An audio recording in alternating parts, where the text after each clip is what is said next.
Muy buenos días. Los saluda el pastor Víctor Rojas del Ministerio Internacional Beja Kodesh. Que el Señor me los bendiga y los fortalezca por medio de su Espíritu, y que el Señor esta mañana les hable a su corazón, a mi corazón, sobre lo que vamos a compartir el día de hoy, de la importancia de desear las cosas de Dios.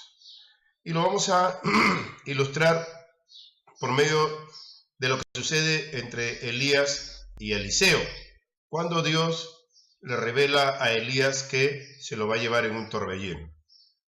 Y cómo Eliseo desea lo que tiene Elías. Pero antes que nada, a manera introductoria, quisiera decirle de que las cosas de Dios, las cosas que son espirituales, son difíciles de entender desde el plano natural. Por más que una persona tenga estudios académicos, tenga una maestría, un doctorado, qué sé yo, no se puede ver las cosas de Dios desde un plano humano, porque son cosas sobrenaturales. Las experiencias mismas nos enseñan que son sobrenaturales.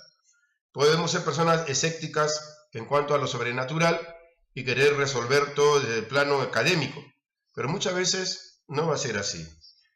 Lo digo por una experiencia muy personal. Yo casi toda mi vida he ido me he congregado, he asistido a iglesias, etc. Pero también tenía mi escepticismo hacia ciertas cosas. Recuerdo que en el verano del 84, llegó un predicador canadiense, creo que era canadiense, a Perú. Un predicador para orar por los enfermos.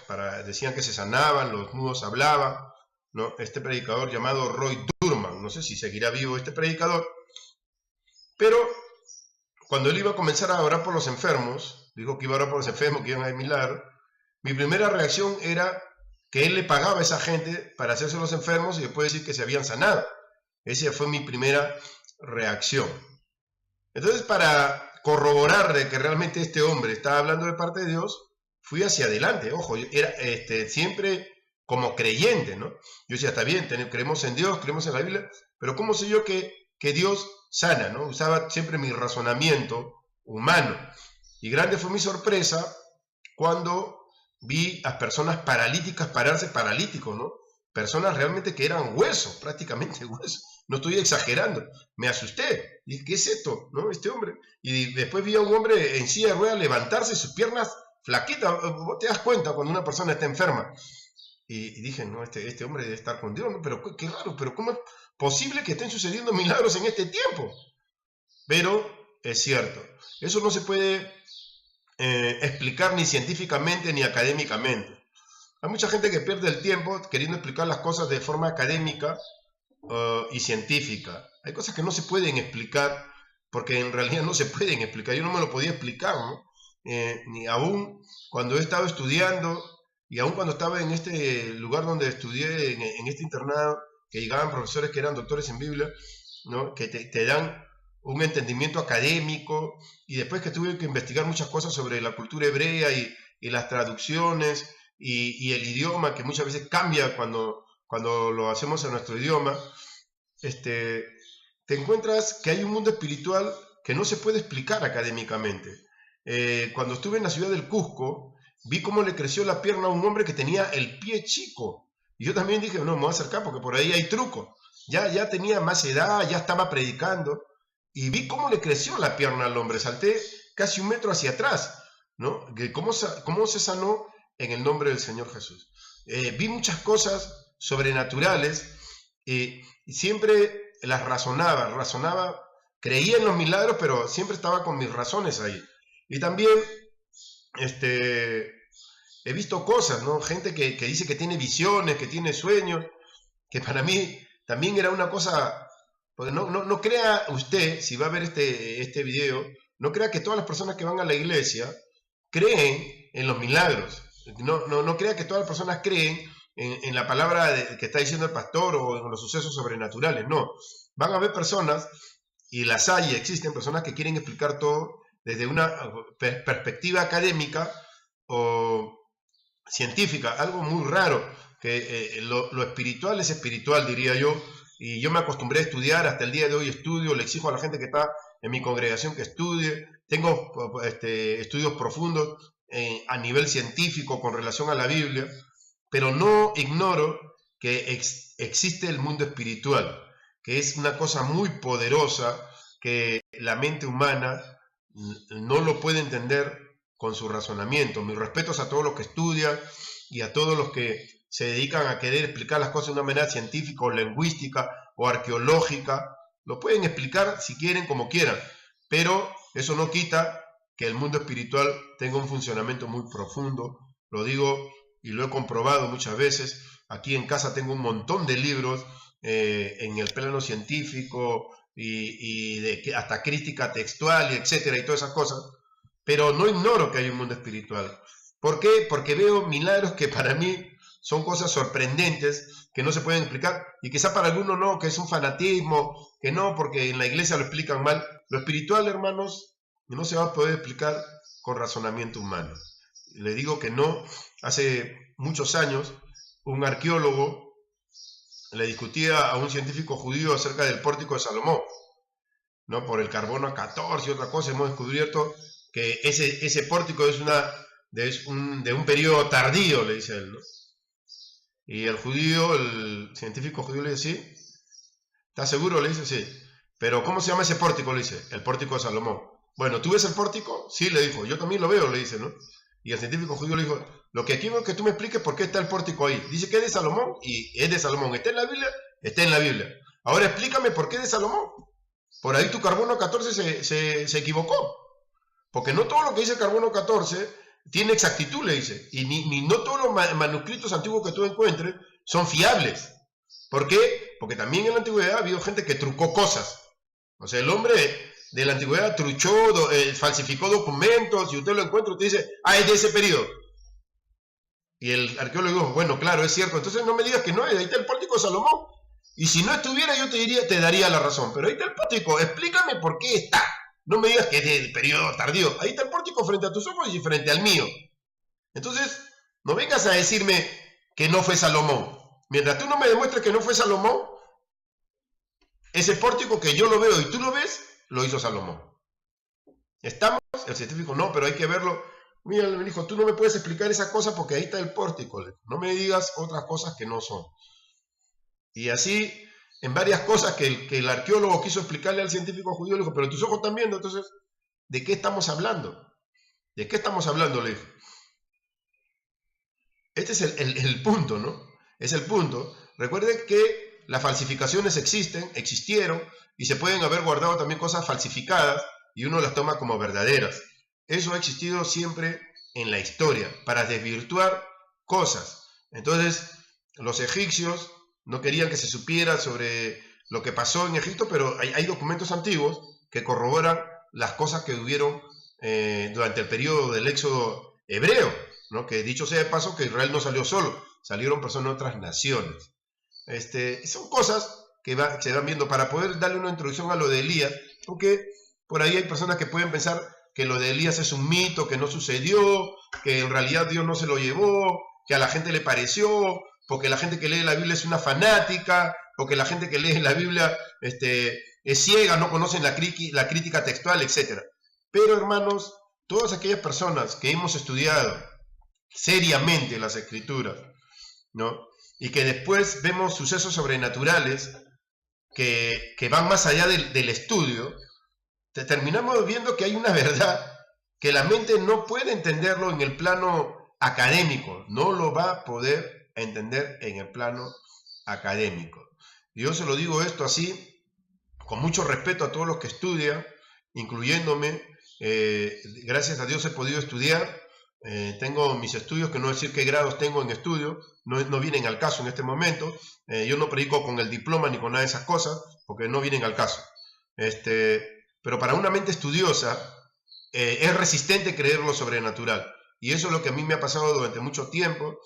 Aún cuando estaba en la escuela, era una persona que me dedicaba mucho al estudio y quería saber, y hasta discutía con los profesores, les refutaba cosas, sacaba libros, porque en este libro dice esto y acá, y así que había un enfrentamiento en el salón, hasta que un día me dijeron, Martínez, una más, y usted va a ser expulsado de esta clase. Así que Martínez se tenía que comportar de una manera correcta, ¿no? Así que son cosas, y lo que yo he visto también, cuando uno llega a tener conocimiento académico, trata de ver a los demás como ignorantes, ¿no? Y que le estoy enseñando a los ignorantes y le quiero dar luz a los ignorantes. Yo diría que eso no es así. Yo tuve la oportunidad de trabajar en un colegio como profesor y a los niños yo les decía que ellos podían ser grandes. Los animaba a ser grandes y a ser personas estudiosas. No se puede ver en un salón a una persona como ignorante, ni siquiera burlarse. Ja, ja, ja, lo dijiste mal. No, así no se habla. Yo he visto personas que enseñan, que se ríen y se burlan, y yo no sé qué tipo de académicos son esas personas, ¿no? Que le faltan el respeto a la conciencia de otras personas o a la inteligencia de otras personas.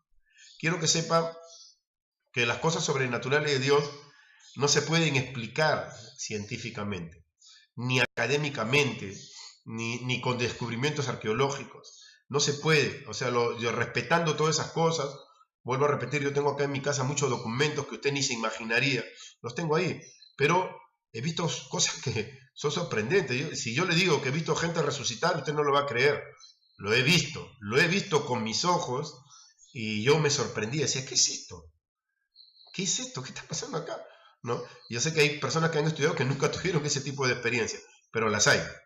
Las hay, y que te corrobora realmente el poder infinito de Dios, sobrenatural, totalmente sobrenatural. Cosas inimaginables para la mente humana, ¿no? Conozco personas que han estudiado y que tuvieron la oportunidad de ver esas cosas y se sentían, pero como perdidos, ¿no? No hay explicación lógica, ni académica, ni científica para esas cosas. Y lo digo a manera de introducción porque he descubierto, analizando, investigando cada día más, que la apostasía puede ser académica como puede ser religiosa. Si a usted le dicen que el holocausto no existió, usted va a decir que sí existió. Todo judío dice, claro, el holocausto existió. Pero, existió. Pero, ¿qué pasa si un científico dice que quiere demostrar que no existió y arqueológicamente que no existió? Usted va a decir que sí existió, porque en nuestra época moderna nosotros fuimos testigos de que sí existió. Pero de aquí a 20, 30 años, 40 años, 50 años, 100 años, va a haber gente que va a decir que lo inventaron los judíos. Bien, eso pasa con los que se dedican a la investigación y descubren cosas y corroboran cosas y que dicen que no fue así porque yo descubrí que fue así, y usted no sabe si lo trucharon o lo engañaron. Usted dice, no, porque acá está la piedra y acá está el hecho y acá está el testimonio, y hasta las piedras se truchaban en la antigüedad y también se falsificaban cosas en la antigüedad. Esas cosas pueden pasar, suele suceder, y he visto, también estudiando, encontré documentos que fueron alterados, en documentos de la antigüedad, y piedras que fueron alteradas en la antigüedad, por más que le echaron el carbono 14 y todas las cosas, te enteras, si eres un estudioso, que hay cosas que son truchas, que son falsas, ¿no? Bueno, en Argentina decimos trucho a lo falso. Esas son cosas que uno va viendo y se va asombrando, ¿no? Pero ¿cómo es posible que hicieron esto? Esas cosas pasan, hermanos, no se sorprendan. Aún los que son académicos, que quizás lleguen a ver este programa, no se sorprendan, porque el que estudia, busca, encuentra y no se queda con eso. Yo encuentro una cosa y la verdad la vuelvo a investigar y busco otras fuentes, ¿no? Por ejemplo, se enseña mucho en Israel de la reencarnación, pero yo he descubierto documentos de rabinos de la antigüedad, que no voy a dar nombres, que han descubierto que sostenían en la antigüedad que la reencarnación fue una cosa añadida dentro del pensamiento rabínico en Israel. Ahora vayan a discutir entre los rabinos que creen y los que no creen. Yo no voy a discutir esas cosas, pero hay dos posiciones. Una posición se mantiene, la más fuerte, de que sí hay reencarnación, y hay otras posiciones que están ocultas, que dicen que no. Hay pruebas de reencarnación, algunos dicen que sí, y el otro dice que no. Hay que ver la parte espiritual. Todas esas cosas que para mí, en este momento quizás no vendrían al caso, pero que se van sucediendo en el tiempo, y hay gente que la cree, y hay gente que no la cree. Y yo, al descubrir las dos fuentes, prefiero mantenerme al margen de las dos cosas, ¿no? Yo no voy a decir que este tiene la razón y el otro no, porque los dos pueden terminar teniendo la razón en lo que ellos piensan, Pero en cuanto a la manifestación de Dios, que vamos a ver ahora, que esta introducción un poquito larga que he hecho, para que usted de alguna manera no sea sorprendido, y quizás sea una persona razonable, y que usted así nomás no cree en las cosas. Yo así nomás no creo ni en sueños ni en visiones. Yo tengo como meta la oración, pero he visto con mis propios ojos muchas cosas. Los he visto sanidades sorprendentes, he visto gente con cáncer sanarse frente a mi vista.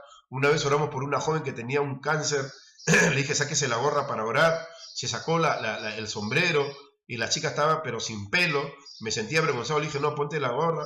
No, me dijo, ya pastor, ya me la saqué, ore por mí, oramos, al siguiente día se sanó, le comenzó a crecer el cabello, los médicos no podían entender qué pasaba, era un suceso sobrenatural. Cuando me dijeron que la chica se había sanado, hasta yo mismo me puse a pensar, pero le di gloria a Dios, ¿no? Porque muchas veces el estudio te oscurece la mente en cuanto a lo sobrenatural. Sucede, lo digo por experiencia personal. Después llegué a un hospital, que un muchacho decía que su tío se estaba casando con su novio, y le dije que la homosexualidad era un pecado, le expliqué por qué. La abuela que estaba ahí se enojó, me dice, ore por mi nieto que tiene sangre púrpura. Yo sabía que sus intenciones no eran amables para conmigo, pero oré, le dije, bendito Dios de Israel, en el nombre de Yeshua el Mesías, dale sangre roja a este niño, quita esa sangre púrpura. Bueno, al siguiente día fui a ver a mi hijo que estaba internado, y la abuela estaba esperándome en la puerta del lugar donde estaba su nieto internado, ¿no? La cama donde estaba internado. Y me dice, pastor, me dice, ¿no? Quiero hablar con usted. Y me dice, ¿qué? Le digo, sí, bueno, ¿qué sucedió? Buenos días. Me dice, ha sucedido algo sorprendente para mí, algo sorprendente que me ha dejado pensando. Le digo, ¿qué es lo que pasó? Bueno, usted vio que yo le dije que mi nieto tenía sangre púrpura, ¿sí? Le dije. ¿Sí? Bueno, después de que usted oró, a la media hora vinieron los médicos para hacerle el examen otra vez de sangre. Y cuando le hicieron el examen de sangre me preguntaron, ¿por qué tiene la sangre roja? ¿Qué ha pasado aquí? Y yo me asusté, me asusté. Y le dije, bueno, ha venido un pastor a orar por mi nieto y la sangre se ha vuelto roja.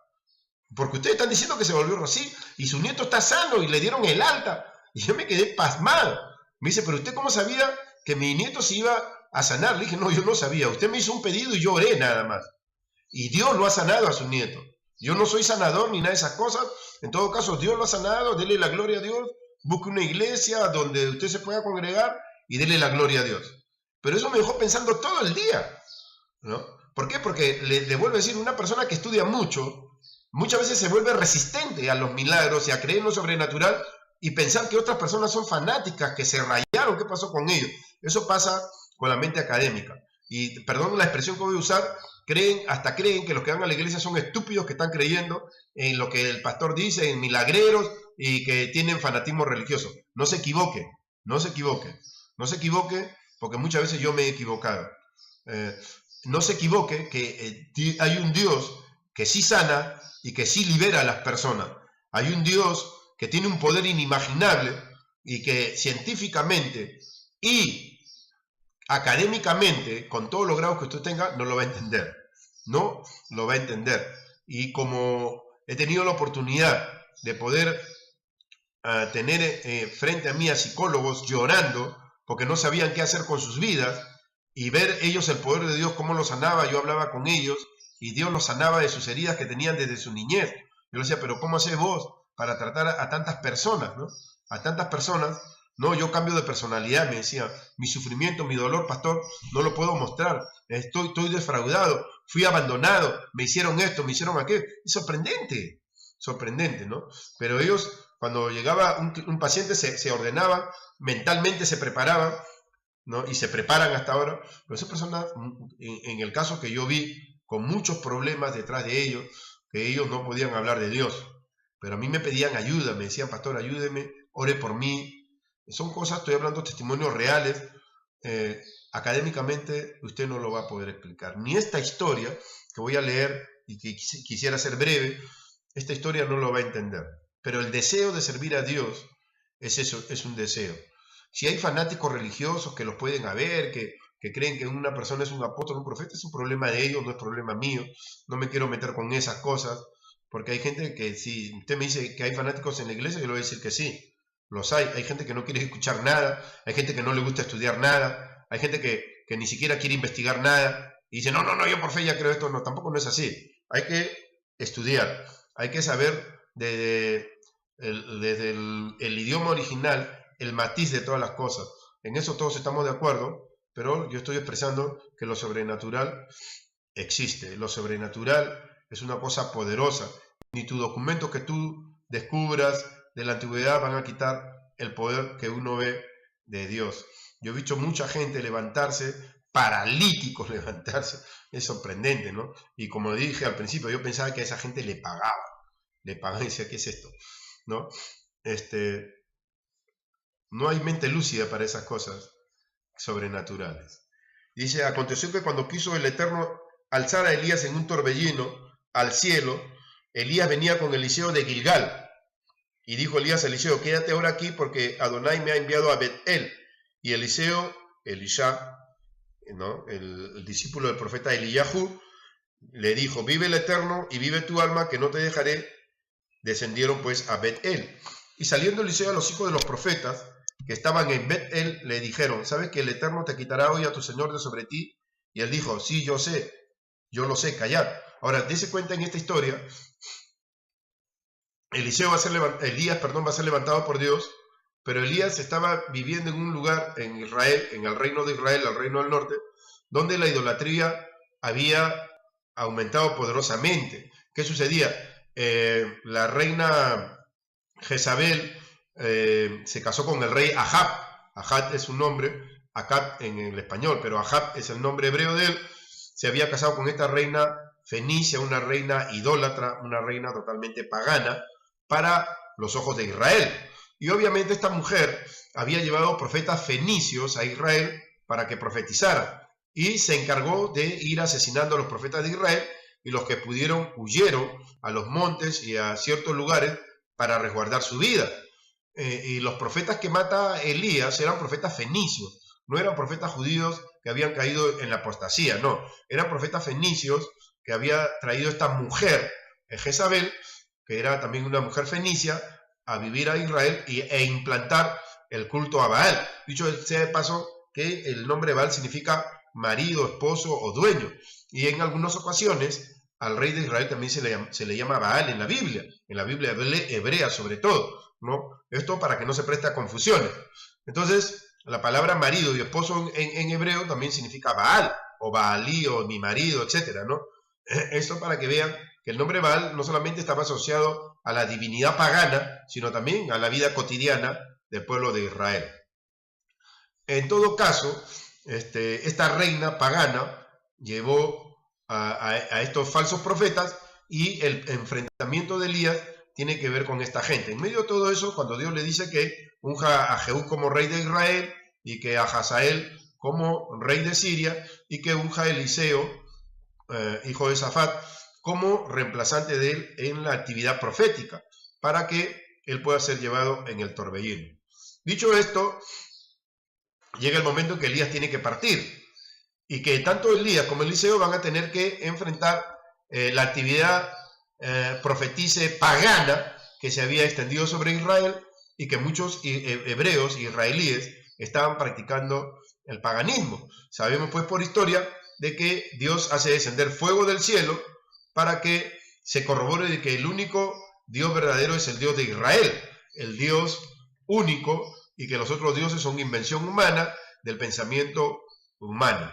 Y este suceso hace que Israel vuelva a su Dios, al Dios de nuestros padres, al Dios de Abraham, al Dios de Isaac, al Dios de Jacob, y se destruye el culto a Baal, al menos en ese momento, y Jezabel persigue a Elías. Elías sufre una especie de estrés, de cansancio por todas las cosas que está viviendo, se entera que Jezabel lo quiere matar, él no entiende todas esas cosas. Bueno, Dios lo consuela, se le aparece en una cueva, y dice que el silbido apacible, la voz de Dios le habla, y después Elías regresa y unge a esta persona, entre ellos a Eliseo.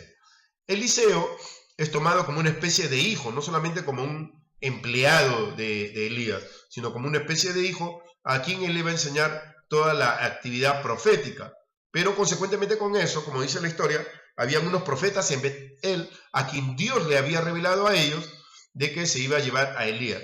Ahora, lo interesante de todo esto, cuando usted lee la historia hebrea, que siempre hay testigos que corroboran lo que ya pasó. Testigos. Siempre Dios dejó vivir muchos años a mucha gente como testigo de que eso fue real. ¿Me explico? Por decir, cuando nacieron Jacob y Esaú, todavía estaba vivo Abraham. Pero usted antes lee la muerte de Abraham. Pero Abraham estaba vivo. Abraham vivió hasta que ellos tenían 15 años más o menos.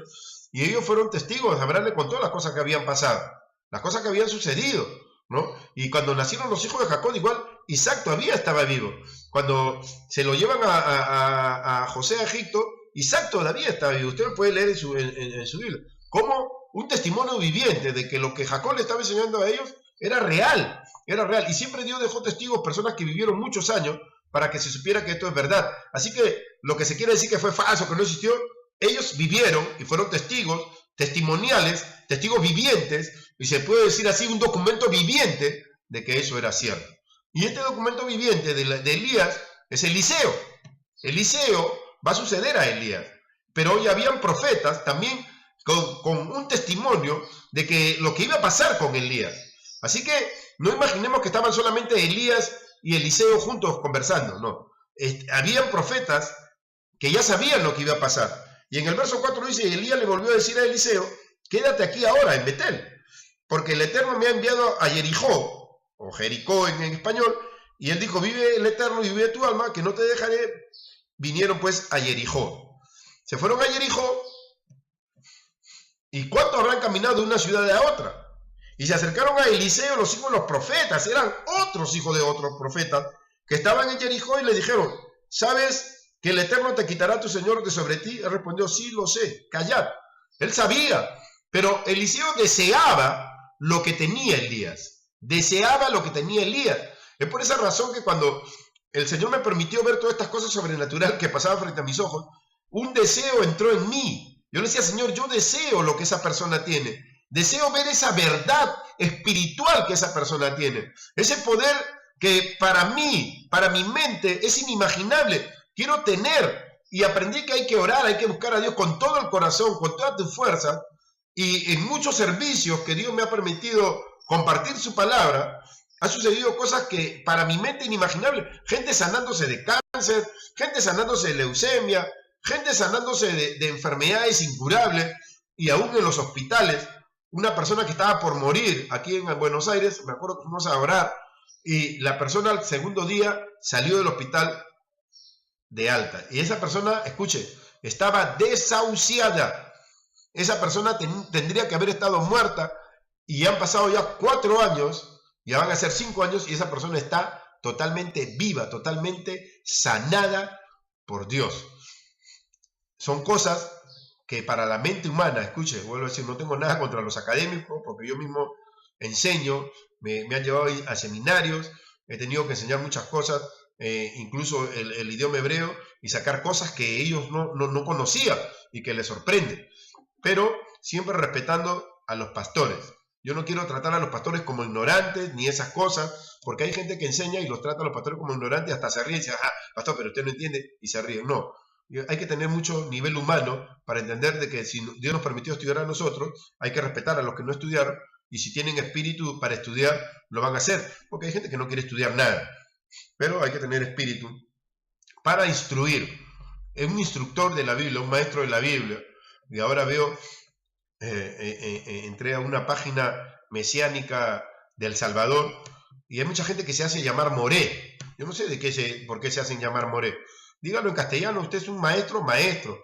No se robe títulos que no corresponden, ¿no? Hay gente que se roba títulos, rabino, moré y no sé qué cosa más.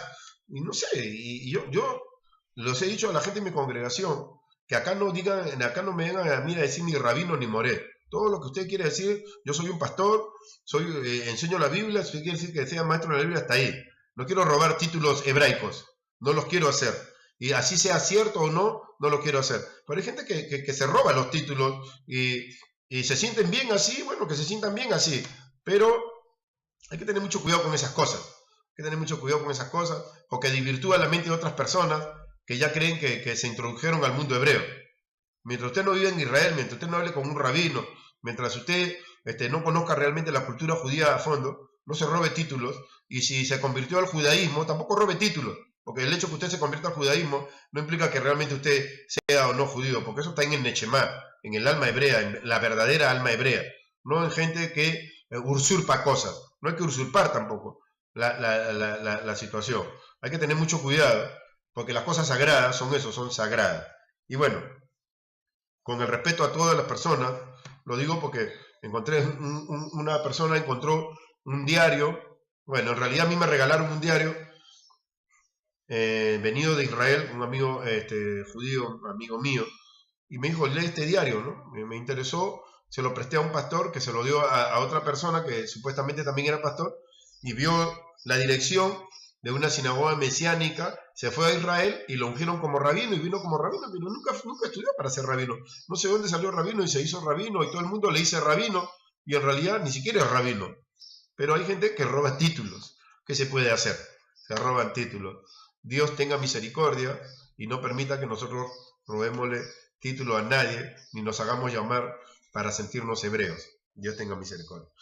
En el versículo 6, dice, Elías le dijo, te ruego que te quedes aquí porque el Eterno me ha enviado al Jardín. Y él dijo, vive el Eterno y vive tu alma, que no te dejaré. Fueron pues ambos. De Betel pasaron a Jericó, de Jericó se fueron al Jardín, o el río Jordán, que caminaron kilómetros, y Eliseo no se quería ir. Porque él tenía deseo de que el eterno Dios de Israel le dé a él lo que tenía Elías. No es que Elías puso la mano y dijo, yo te unjo para que tengas lo mío. No, es Dios el que da. Es Dios el que da. Es Dios el que busca a la persona, sabe a qué persona buscar y a qué darle. No es que por mi palabra yo te unjo, ahora tú eres profeta, vas a cambiar a las naciones. Hermano, es Dios. Como dice Saulo de Tarso, el rabino Saulo, que no depende del que quiere ni del que corre, sino de Dios que tiene misericordia. Y viendo Dios el deseo de Eliseo, le muestra su misericordia. Y dice, y vinieron 50 varones de los hijos de los profetas, que de estos eran del área del Jordán, del Jordán, y se pararon delante a lo lejos, y ellos dos se pararon junto al Jordán. Estos eran otros 50 profetas, que también sabían que Dios iba a levantar a Elías y a llevárselo en un torbellino. Tomando entonces Elías su manto, su talit, lo dobló y golpeó las aguas, las cuales se apartaron a uno y otro lado y pasaron ambos por lo seco. Imagínense ese milagro, ¿no? Agarró el talit, lo golpeó el agua y se dividieron las aguas del Jardín y pasaron. Dicho sea de paso, habría que ver cómo estaba la afluencia del Jardín en ese momento, que se abrió, porque hay estaciones del año donde baja y sube, y es casi como un mar. Entonces suponemos que fue eso. Se abrió y los profetas vieron, wow, ¿qué pasó aquí? Cuando habían pasado, Elías dijo a Eliseo, pide lo que quieras que haga por ti, antes que yo sea quitado de ti. Y dijo Eliseo, te ruego que una doble porción de tu espíritu sea sobre mí. Ahora mire lo que dice. Él dijo, cosas difíciles has pedido. Claro, yo no te puedo dar eso, porque no está en mí darlo. Está en Dios. Dios es el que da. Y le dice, si me vieres cuando me fuere quitado de ti, será hecho así. Mas si no, no. O sea, diciéndole, bueno, si tú ves que a la hora que yo me estoy yendo, es Dios el que te lo va a dar. Yo no doy. Yo no le puedo decir, hermano, reciba la unción que yo tengo. No, pero puedo orar por usted para que Dios le dé algo que yo tengo. Nada más. Pero el que se carga de dar es Dios. Amén. Y él dijo cosas difíciles. Bueno, el 11. Aconteció que yendo ellos y hablando aquí que un carro de fuego con caballos de fuego apartó a los dos y Elías subió al cielo en un torbellino. Subió al cielo en un torbellino, no en el carro, en un torbellino. Viendo Eliseo clamaba, Padre mío, carro de Israel y su gente de a caballo. Y nunca más le vio y tomando sus vestidos los rompió en dos partes. Quizás en el original lo digo de otra manera, pero quiero decirlo en español porque la audiencia es española. No quiero decir, sí, hermano, porque no estaba así, porque es un anacronismo, no, eso no viene al caso. Yo quiero hablar lo que sucedió. Dice, alzó luego el manto de Elías, el talit que se le había caído, y volvió y se paró a la orilla del Jordán. Tomando el manto de Elías, que se le había caído, golpeó las aguas y dijo, ¿dónde está el Eterno, el Dios de Elías? Y así que hubo golpeado del mismo modo las aguas, se apartaron a un otro lado y pasó Eliseo. Y viéndolo los hijos de los profetas, que eran testigos de lo que pasó, eran testigos presenciales. Y dijeron, el espíritu de Elías reposó sobre Eliseo y vinieron a recibirle y se postraron delante de él. Entonces, ¿qué hizo Dios? Le dio a Eliseo lo que él estaba deseando. Cuando usted desea las cosas de Dios, Dios le da. Cuando usted se sienta a escuchar a un maestro, Dios le da lo que tiene ese maestro. Usted desea profundamente ver la gloria de Dios, las cosas sobrenaturales de Dios, Dios se lo va a dar. Escuche, yo tenía mi pastor, el pastor Raúl Segarra, que fue mi pastor, que una noche me pidió una frazada para orar, toda la noche estuve orando. Y aunque usted no lo crea, en la mañana, esa mañana, yo estaba tomando mi desayuno, estaba leyendo un libro de Kenneth Hagin, ¿no?, sobre la fe. Y algo sucedió en ese momento. Yo estaba prestando la atención a la historia de cómo Dios le hablaba a este hombre, y de repente sentí que unas manos me tocaron y caí postrado de rodillas, ¿no? Pero el desayuno que yo estaba tomando, todo estaba intacto, ¿no? Como que me impulsó, me caí, y escuché que me decía cosas, ¿no?, sobre el ministerio. Me decía, tú vas a profetizar, vas a ser pastor, y cuando yo quiero que tú seas maestro vas a enseñar las escrituras, y cuando quiero que hagas trabajo de apostolado lo vas a hacer, y cuando quiero que tú pastorees vas a pastorear, en fin. Y después me paré y dije, ¿qué pasó aquí? Una presencia sobrenatural, ¿no? Que para mí, dije que esto si se lo cuento a alguien no me lo va a creer. Bueno, nunca lo conté a nadie, pero lo estoy contando ahora para que sepa qué es lo que está pasando.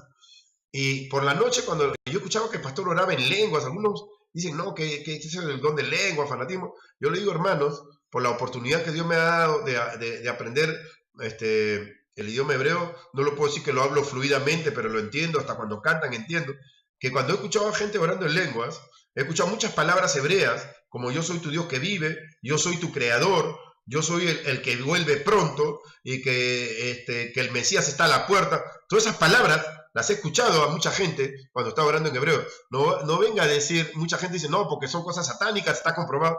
No, cualquiera que conozca el idioma se da cuenta que esa gente está orando en hebreo. Al menos la mayoría. El pastor oraba y oraba y oraba y oraba y oraba. Y decía, el pastor no se cansa, era de madrugada. Y yo estaba en mi cama acostado, y se abre mi puerta, hermano, se abre mi puerta frente a mí, y veo un ser resplandeciente entrar, y me agarra de mi camisa, me sienta en mi cama y me dice, no te olvides lo que Dios te ha mostrado esta mañana. Y me tira así, yo caí. Dice, ¿qué pasó aquí? Dije yo. Me quedé profundamente dormido. Y en mis sueños, tuve unos sueños muy preciosos ese día, como un río resplandeciente. Entonces dije, en la mañana me levanté y no le compartí nada al pastor. Y dije, qué raro, ¿qué pasa aquí? ¿Me he concentrado en la oración del pastor? ¿O lo que yo vi? Porque yo estaba despierto, no estaba dormido. O fue mi imaginación. Pero con el paso del tiempo, todas las cosas que me pasaron, buenas y malas, me di cuenta que fue Dios el que me habló. Quiero terminar con esto, decirle que usted tiene que tener un deseo profundo de lo sobrenatural, un deseo profundo de Dios, un amor por Dios. Cuando estas cosas me sucedían y veía que el pastor mío oraba bastante, yo decía, Señor, yo quiero tener lo que tiene el pastor, porque yo veía que Dios le hablaba al pastor. Había gente que lo criticaba, porque bueno, todos critican y todos criticamos, y hay cosas que no nos gustan, y hay gente que nos critica y nosotros criticamos. Aprendí que la crítica es un pecado. Pero siempre, hasta el que dice que no critica y hasta el que te dice que murmura, murmura contra ti, ¿no? Porque yo vi un pastor que estaba murmurando de otra persona, y son cosas que pasan, somos humanos, y no quisiéramos murmurar, pero lo hacemos. Pero llega un momento que aprendemos a que no se debe murmurar. Aprendemos. Hay gente que se mata haciendo reuniones para que la gente no murmure, hermano, va a seguir murmurando. Hay que orar, hay que enseñarles a las personas a salir de ese pecado. En fin, el deseo, ese deseo que yo tenía en mi alma, y ese deseo que yo veo que tuvo Eliseo, y el deseo que han tenido muchos pastores que han empezado a tener un avivamiento, un despertar en sus iglesias, un despertar espiritual muy grande, que también se viene sobre todas las naciones, se viene un despertar muy grande, ¿no? Me sorprendí cuando lo vi a este pastor, que nunca lo había visto en mi vida, este pastor africano, T.B. Joshua, me sorprendió totalmente, ¿no? Cómo Dios hace milagros, pero también veo como que hay gente que lo ataca diciendo que él le paga a la gente. Lo único que yo sé es que Dios lo usa ese hombre con poder del Espíritu Santo, y hay mucha gente que estoy viendo que Dios la usa con el poder del Espíritu Santo por una cosa: el deseo de servir a Dios, el deseo de estar llenos del Espíritu de Dios, el deseo de servir a Dios para que Dios sea glorificado, hacer traer toda la gloria de Dios a la tierra, que Dios traiga bendición sobre todas las personas. Espero que esta enseñanza breve sea de edificación. Yo termino con esto en el nombre del Señor. No lo va a entender usted académicamente, ni lo va a entender científicamente. Es algo de Dios. Es como que le digan que no existió el holocausto. Yo le diría que sí existió el holocausto. A mí me ha causado siempre mucho dolor ver las cosas del holocausto, mucho dolor, así como me causa mucho dolor cuando estudio la historia de José. Nunca en mi vida he parado de llorar. Cada vez que llego a la historia de José, algo rompe mi alma, algo me hace hablar con Dios profundamente, y eso no se va a poder explicar ni científicamente, ni arqueológicamente. Por ahí pueden decir que yo nunca existí, ¿me entiendes? Con el paso de los tiempos, que puedo escribir libros. Aquí tengo libros que Dios me ha permitido escribir y que los comparto con las personas. Y pueden decir que no, que ese pastor no existió nunca. Es una imaginación, que sus manuscritos no son reales, pero yo los escribí. Y usted puede decir que no, pero Dios quiso que lo escribiera. Y así sucesivamente pueden decir que no hubo nunca un avivamiento, pero sí existió. Yo he visto muchas cosas en mi vida que no lo puede explicar académicamente ni científicamente. Esto es lo que quiero decirles hoy. Tenga deseo del Espíritu de Dios, tenga deseo de Dios, que Dios va a traer un milagro sobre usted, sobre su congregación, sobre su vida. El Señor le bendiga, lo guarde y lo prospere. Y recuerde, nunca hable mal ni del Shabbat ni de las fiestas hebreas. Son cosas que Dios le dio a Israel. No crea que eso destruye la iglesia, que no se le meta a la mente. Hay una bendición muy grande detrás de todo ello. Y que así como Eliseo decidió desear las cosas que tenía Elías, deséalas esta mañana en el nombre de Yeshua, el Mesías de Israel, que vuelve pronto y está a la puerta. Que el Señor los bendiga. Shalom a todos. Que el Eterno los guarde y que bendiga a mis hermanos en Perú. Shalom.